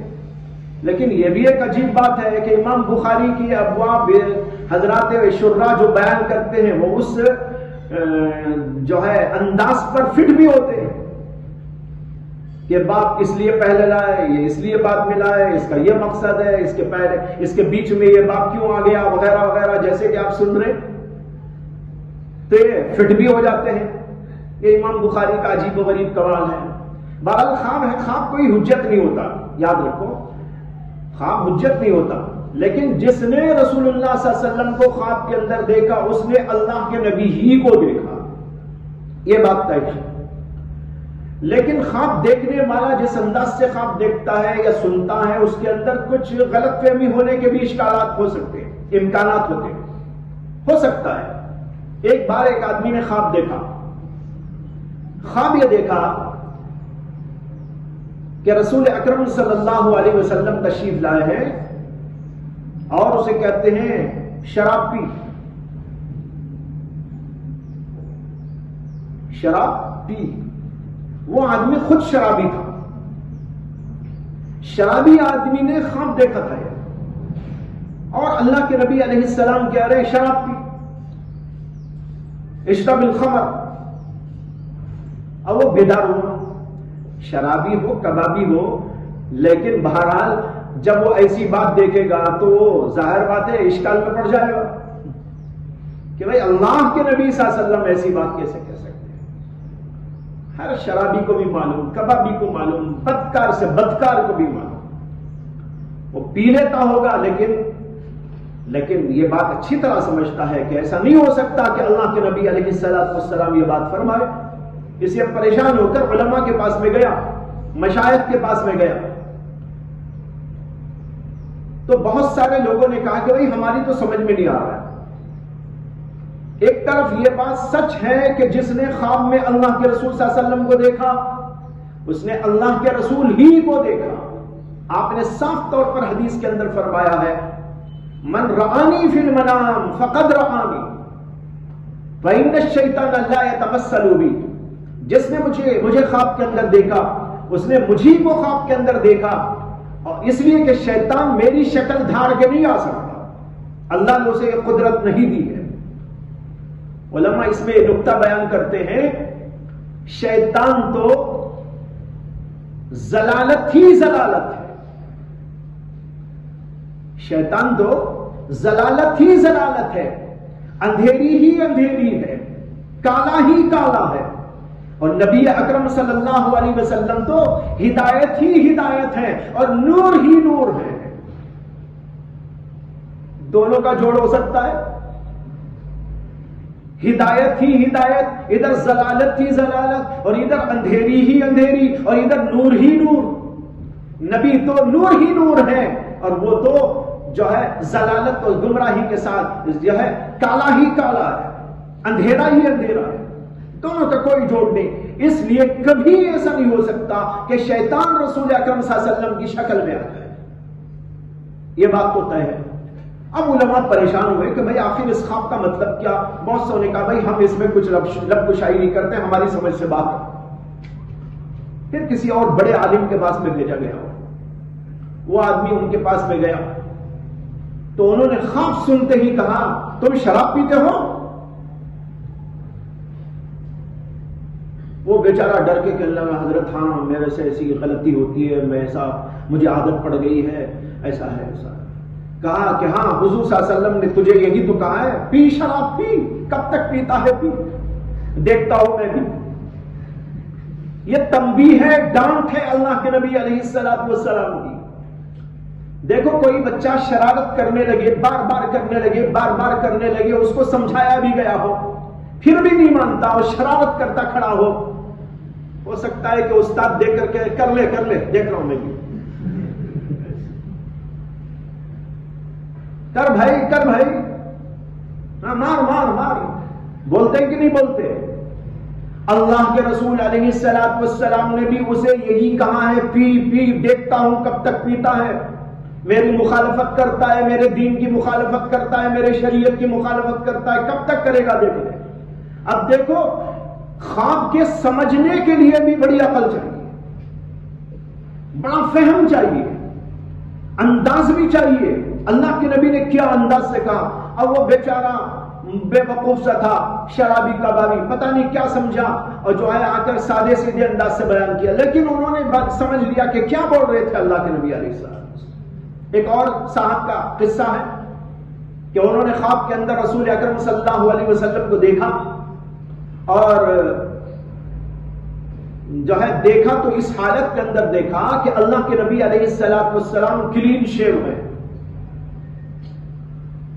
عجیب بات، داڑھی بالکل نہیں، صاف شیونگ کر رکھے۔ بیچارہ گھبرا گیا، پریشان ہو گیا، اور اس کے والد جو تھے وہ بہت بڑے عالم تھے، جس نے خواب دیکھا تھا اس کے والد۔ خواب دیکھنے کے بعد پریشان ہو کر والد کے پاس میں آیا اور کہا کہ ابا جی میں نے آج عجیب و غریب خواب دیکھا ہے، ایسا خواب میں پریشان ہوں۔ انہوں نے خواب سنتے ہی اپنے بیٹے کے ایک زور سے تھپڑ لگایا اور کہا ایسا اندازہ ہے کہ تو اللہ کے نبی کی کسی خاص سنت کو ضائع کر رہا ہے۔ اس شکل میں اللہ کے نبی کو دیکھنے کا مطلب یہ ہے کہ تو اللہ کے نبی کی ایک سنت کو غارت کر رہا ہے۔ آدمی جیسا ہوتا ہے اللہ کے نبی کو اس انداز میں دیکھ لیتا ہے۔ اللہ کے نبی آئینہ ہے، ہمارا آئینہ۔ اب دیکھو، یہ سمجھنا ایک بہت بڑی بات ہے، فہم چاہیے، درک چاہیے، تفقہ چاہیے، بصیرت چاہیے۔ تو بہرحال میں وہ خواب عرض کر رہا تھا، اور یہ عرض کیا کہ خواب میں یہ دکھایا گیا۔ اس کے بعد حضرت کہتے ہیں کہ میں بہت محتاط ہو گیا۔ ویسے حضرت کی مستقل کتاب سامنے ہی رکھی ہوئی موجود ہے، شیخ الحدیث زکریا صاحب رحمۃ اللہ علیہ کی عربی میں الابواء والتراجم، جس کے اندر اسی کی بحثیں ہیں پوری۔ جتنے لوگوں نے اب تک کلام کیا تھا ان ساری چیزوں کو جمع کر کے اس کتاب کو مرتب کر دیا گیا 4 جلدوں کے اندر۔ صرف امام بخاری کے باب کا مقصد کیا ہے، امام بخاری یہ باب کیوں لائے ہیں، پہلے کیوں لائے ہیں، بعد میں کیوں لائے ہیں، اس کے اوپر 4 جلدوں کی کتاب تیار۔ کتاب بھی لکھی، امام بخاری کو بڑی عجیب و غریب کتاب لکھ دی۔ کہتے ہیں علماء فقہ البخاری فی تراجم البخاری، امام بخاری کی فقہ سمجھنا ہو تو ان کے ترجمۃ الباب کو دیکھو، کہ ترجمۃ الباب سے سمجھ میں آئے۔ خیر اب آئیے تھوڑا سا اس پر گفتگو کر لیتے ہیں کہ یہ باب امام بخاری نے بیچ میں کیسے ٹھوس دیا۔ ادھر ہے لیلۃ القدر کا بیان، اور ادھر ہے رمضان کی عبادت کا بیان، اور آگے ہے رمضان کے روزوں کا بیان، بیچ میں جہاد کا بیان۔ ارے جہاد کا بیان کرنا بھی تھا تو آخر میں کر دیتے، یہ بیچ میں کیوں لائے؟ رمضان کا لیلۃ القدر کا بیان ادھر رمضان کی عبادت کا تراویح کا بیان، بیچ کے اندر جہاد کا بیان، یہ عجیب و غریب ترتیب ہے۔ اس کا جواب علامہ ابن حجر اسقلانی نے بھی دیا، اور بھی بہت سارے بزرگوں نے اور شراح نے دیا۔ انہوں نے کہا کہ اصل میں امام بخاری نے جب باب قائم کیا باب لیلۃ القدر من الایمان، تو امام بخاری نے سوچا کہ لیلۃ القدر کی رات کو لیلۃ القدر کو جاگ کر عبادت کرنا یہ مجاہدے کا کام ہے، بغیر مجاہدے کے نہیں ہو سکتا۔ جو آدمی مجاہدہ کرے گا وہی آدمی اس کے لیے تیار ہوگا۔ اس لیے امام بخاری نے جہاد کی فضیلت کا باب بیان کر دیا، جس کے اندر مجاہدے کا ذکر خود ہی آ جاتا ہے، تاکہ آدمی کو ہمت ہو کہ بھئی جہاد کی اتنی فضیلت ہے، مجاہدے کی اتنی بڑی فضیلت ہے، تو مجھے رات بھر عبادت کرنی چاہیے، اور آگے کے ابواب پڑھنے میں بھی اس کو سہولت ملے گی۔ اس لیے کہ آگے باب آ رہا ہے تراویح کا بیان، پھر اس کے آگے ہے رمضان کے روزوں کا بیان۔ اس کے اندر بھی تو دل گردہ چاہیے۔ بہت سارے لوگ روزہ نہیں رکھتے، ہمت نہیں کرتے، اس لیے کہ وہ کھانا چاہتے ہیں، پینا چاہتے ہیں، روزہ رکھنا ان کے لیے دشوار۔ ایک صاحب جو ہے وکیل تھے، وہ حضرت عطا اللہ شاہ بخاری رحمت اللہ علیہ کے پاس آئے اور آ کر کہنے لگے، چونکہ شاہ عطا اللہ صاحب بخاری بڑے مزاح والے تھے، بہت مذاقیہ طبیعت، بڑے لطیفے بیان کرتے تھے اور ان کی مجلس ہر وقت جو ہے لطیفوں سے گل و گلزار رہتی تھی۔ تو ایک دفعہ ایک وکیل صاحب آئے اور کہنے لگے، شاہ جی مجھے کوئی ایسا نسخہ بتا دیجئے میں کھاتا بھی رہوں اور میرا روزہ بھی باقی رہے، میں کھاتا بھی رہوں اور میرا روزہ بھی باقی رہے۔ تو شاہ جی نے کہا ہاں اس کا تو نسخہ میرے پاس موجود ہے، اور اس کے بعد اپنے خادم سے کہا کہ بھائی ان کو جوتے لا کے سر پہ مارتے رہو، جوتے کھاتے رہے اور روزہ باقی رہے، جوتے کھاتے رہے اور روزہ باقی رہے گا، بڑا اچھا نسخہ ہے۔ تو بعض لوگ جو ہے روزہ رکھنے کی ہمت نہیں کرتے۔ امام بخاری نے یہ بات بیچ میں قائم کر کے ان سب کو تسلی دی ہے کہ دیکھو کتنی بڑی فضیلت ہے، اس لیے مجاہدہ کرو، جہاد کرو، جہاد کی فضیلت بیان کر کر ہمت اور اس کے اندر ہمیں جو ہے آگے بڑھنے کے لیے ایک مہمیز انہوں نے پیش کرنے کی کوشش کی ہے، اس لیے اس بات کو بیچ میں قائم کیا، الجہاد من الایمان۔ بعض علماء کہتے ہیں کہ امام بخاری کا مقصد اس موقع پر الجہاد من الایمان کے لانے سے یہ ہے کہ جہاد دو طرح کا ہوتا ہے، ایک ہوتا ہے جہاد مع النفس اور ایک ہوتا ہے جہاد مع الکفار۔ امام بخاری اس باب سے دونوں قسم کے جہاد مراد لے رہے ہیں، ایک جہاد مع النفس، نفس سے جہاد کرو، اور نفس سے جہاد کرنے کو حدیث پاک کے اندر جہاد کبیر کہا گیا ہے، جہاد کبیر۔ ایک حدیث میں آتا ہے کہ اللہ کے نبی علیہ السلام کفار سے جنگ کر کے واپس ہو رہے تھے اور آپ نے یہ فرمایا رجعنا من الجہاد الاصغر الى الجہاد الاکبر، ہم جہاد اصغر سے لوٹ کر جہاد اکبر کی طرف آ رہے ہیں۔ یہ جہاد اکبر کیا ہے؟ نفس سے جہاد، نفس سے جہاد 24 گھنٹے ہوتا ہے، کافروں سے جہاد تو کبھی کبھی ہوتا ہے۔ اصل تو یہی ہے کہ آدمی اپنے نفس سے جہاد کرے، نفس کا مقابلہ کرے۔